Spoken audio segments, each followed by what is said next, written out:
Ladies and gentlemen, Duners around the world, welcome back to another YouTube video. The last couple of days, I've been grinding the Old Quarry and getting it up to level 40 solo. I wanted to just show you guys some of those tips and tricks I've been learning along the way. This lab is a little bit challenging, so you might want to pay attention here if you're struggling. If you need some help, some tips, some advice on running the lab, we're going to run through at level 40 all the way through.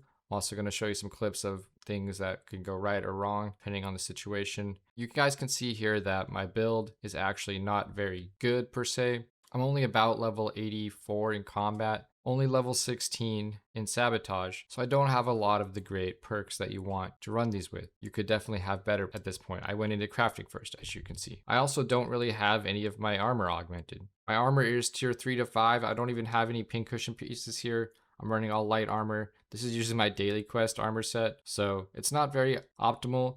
I just wanted to show you guys a way where you can do this without having the best gear, the best specialization points, stuff like that. Show you that it's not actually that bad. My weapon augments are pretty decent, I would say. I'm running a fully augmented melee weapon, shotgun, and seethe. The first thing I want to tell you guys about the build that you want to run here is you're definitely going to probably want to run Reckless Lunge if you want to do any ranged attacks at all. You could go pure melee, it's an option. But I found the ranged mobs here are really annoying. As in the previous labs, the ranged mobs take extra melee hits to finish off, and it's a lot easier if you deal with them with the shotgun. You want to run Reckless Lunge, and it's pretty nice to run a sequence where you just lunge and then you pull out your shotgun and can shoot the ranged mob. These ranged mobs are especially annoying because they like to fly through the air, they like to dash and get out of the way at unusual intervals. They also don't all spawn from the doors that you would expect them to. They're randomized, it seems. The mobs in this lab don't always spawn out of the same door that they did in the previous run. It's kind of randomized. It's not like the other labs. So it's a little bit more difficult to kind of set up good sequences here. And that's why I highly recommend running Reckless Lunge. If you ever plan to put your shield down, especially if you're going to be running above level 20, you could just farm this on level 20 to try to get tier 5 stuff, but for me, I found that I could still clear the lab in 10 to 11 minutes, regardless of whether I ran it on 40 or 30. From there, it dropped down to 7 or 8 minutes in the level 20, but it's still not going to take a long time to complete. I think it's worth running a higher level if you can, if you have the right equipment. Be careful here when you use Reckless Lunge, because if your shotgun isn't reloaded, for example, you're going to need to lunge again. The Reckless Lunge does not last very long. If you haven't used it much before, you will soon find out. You have to be very careful with it. It only lasts a few seconds, and you kind of have to know or be looking at that buff on your bottom middle area where you can see the lunge when it activates and when it deactivates. So just be careful there. I made a mistake trying to reload and then just shoot them. You can see here that it didn't work out too well for me. Without further ado, let's get into the full run. We'll walk you through it, what we did and what we learned along the way. So typically I'll already have Spice activated from previous runs. I'd like to start activating my Spice on the boss to kill him faster. This boss doesn't have a lot of HP, but it's still nice to have. Alternatively, you could probably just activate your Spice when you start the first mob room and just use it for the 2 mob rooms. That would be another way to do it to make that part easier. But that's what I do. Just bind your sprint across the first area there, get into the lab, make sure your techniques are Reckless Lunge, center of mass. You could run Instability as well. That's probably the most optimal one, but for me personally, I've always been addicted to Suspensor Dash. I cannot live without it. I need Suspensor Dash on at all times, regardless of what's going on. I will almost always have that on my bar. So I'm not running Manipulate Instability because I just prefer to have Suspensor Dash. It's just a personal preference. Don't worry about it. If you have points in Sabotage, you probably don't mind dropping that technique because you kind of have replaced it with the instability damage from Sabotage.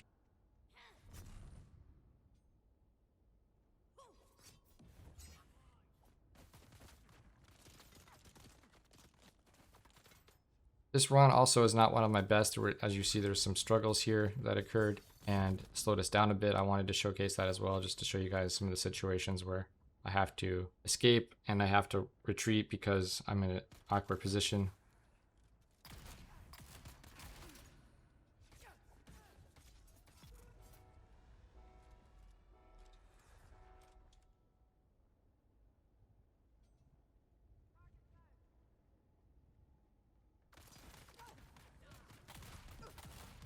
You can see here I just absorbed a ton of hits from Reckless Lunge. It's really essential there. Whenever you want to put your shield down, shoot your shotgun, it really helps. Even though I did take a lot of damage, there was probably 2 or 3 ranged NPCs shooting at me there, and we still survived it. You can also tank the heavy a little bit. It's a little bit harder than the ranged. Obviously, he will shred your health. So if you're limited on band-aids, you can't do the band-aid trick anymore. So you might want to just use compel and stab the heavy. It's a little bit easier there. But obviously you can see wording step here is really key because these mobs will just fly up onto the slanted rooftops or slanted walls, and you will struggle to kill them as a melee player.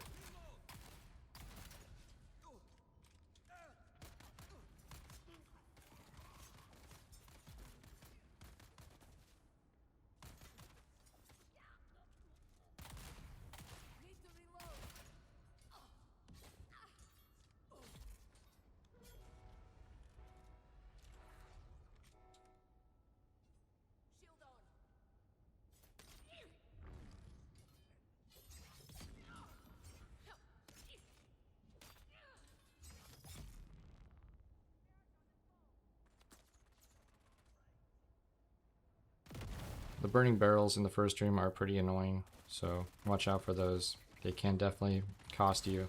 I've almost died a few times just because I wasn't aware of them or I forgot about them. You could probably break them yourself if you want to be safe as you enter the room. That might be the best bet there.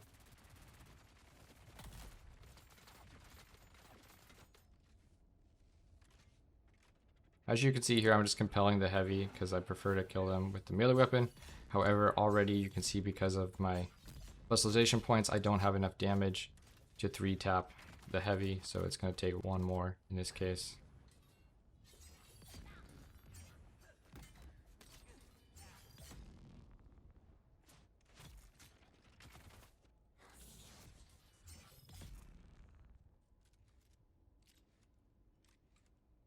A lot of times the mobs will hide from you, especially in the second locked room, as we'll see later, but you just have to kind of look around and try to find them.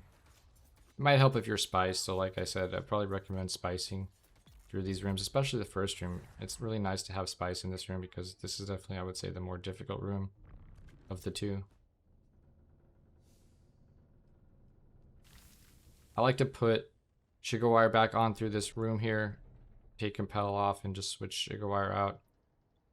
Get you through this room faster. You could put Sprint on as well, but I found I don't really need it with the cooldowns between Shigawire Claw and Knee Charge. You seem to be able to get through this easily enough without Sprint.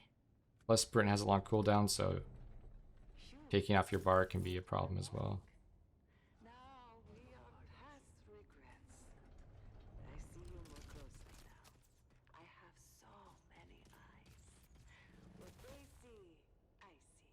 What they taste, I taste. Take the interloper, now!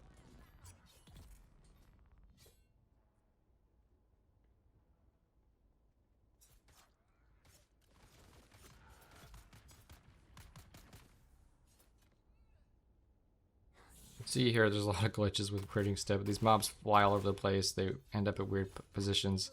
Sometimes when you wording step to them, you don't end up where you should. You don't stagger them. They instantly dash, or they wait one stagger and then dash. It's not as consistent as the other labs with the ranged mobs. So the same with the melee mobs. Everything's a little different here. The melee mobs will attack you with their dagger. They're very aggressive. Even when you dash away, they'll oftentimes get right back on you. And it seems like there's something wrong with the stamina as well here, so it can be quite challenging to deal with the melee mobs if you don't kill them quickly, so I recommend doing that. Try to pull them. They'll definitely chase you faster than the other mobs, especially these slow zombies, so you should be able to pull the melee guys around the corner and try to deal with them first. That's definitely how I would recommend doing it. After that, definitely prioritize the range guys, because the zombies are super slow. You can save them for last. They're not a big deal. There's different ways you could deal with them too. I think some people are recommending using like burning blades or that type of weapon to quickly cut through all these zombies.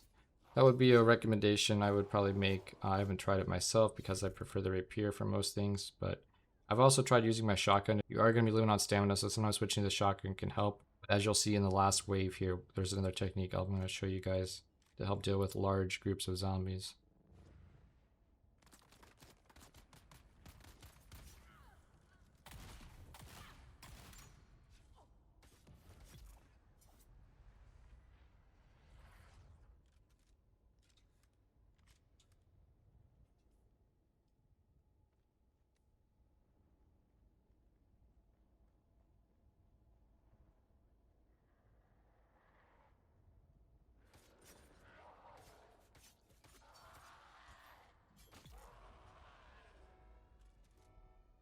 Like I said, there's no way to know where the mobs are going to spawn, so what I usually do right as the round starts, instead of trying to compel something out of the doorway or something like that, I'll just start with the reckless lunge and just adapt to the situation as needed.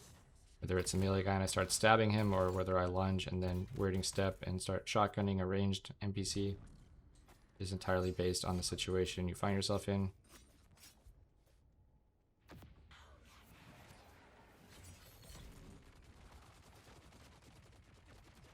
Here we can see our shield is getting a little bit low, so we gotta be careful.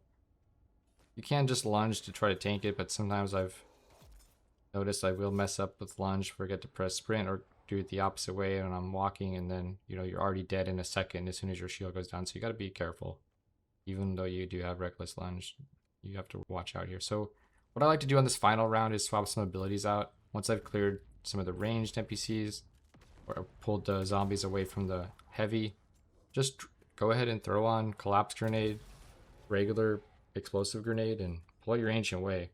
This ancient way doesn't have a lot of good augments on it, it just has a fragmenter, so you could probably do even better with a better one. But yeah, it's just really easy to clear these up with the ancient way on this final wave. And you'll see these abilities will also come in handy when we get to the boss room as well.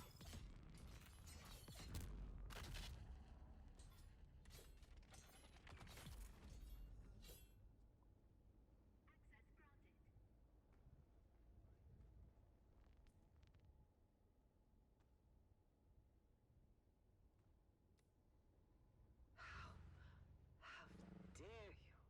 How dare you look upon my work? You have not achieved what I have achieved. Sacrifice for So to activate the boss here, I think we're going to blur this part of the video, guys. You'll see what happens afterwards, but I'm sure you guys could probably figure out if you want to. Or you could join my YouTube membership group and become a member of the Spacing Guild, and you can get access to all of our tips and tricks that are, a little bit more controversial. But it's really nice to blow all these guys up, like I said, just get rid of them real quick. You could probably do it in even fewer shots if you had a properly augmented ancient way, which I don't yet. But you can see now the boss is also inactive. So how did we do that? Well, we're not going to talk about it. Like I said, you guys can join the Spacing Guild if you want to find that out. But yeah, they're just going to stand there. They're kind of useless, and we can shoot them, as you guys have seen before in previous videos. How you use the seed for the headshots since they're just standing there. The only unfortunate part of this is the boss will always face towards you in this situation for some reason, so you can't take advantage of shooting them in the back of the head, just the front. But still, this boss seems to have only 3 phases and maybe less HP than a normal boss. Probably, 25% less HP, I'm guessing, based on the number of phases that we have here. It's a lot easier to deal with than having rounds and rounds of NPCs spawning. I highly recommend doing this way because it just, until they fix it, it'll be a lot easier. One other thing I will mention is people have suggested running this in a party. It seems to be possibly the first lab where we're actually running with a party might be a little bit easier than running solo. I don't have a party though, I'm just by myself here, so I thought I'd show you guys this in case you're all alone. But if you do have a group, try running it together. If it's not too difficult, you might find some better ways to synchronize your abilities with each other, like the grenades and such, and it might work out a little bit better than just trying to run it solo.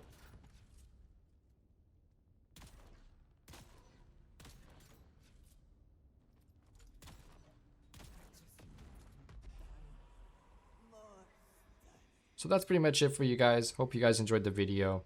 Don't forget to like, subscribe, and join the Spacing Guild. We'll see you guys in the next one. Peace.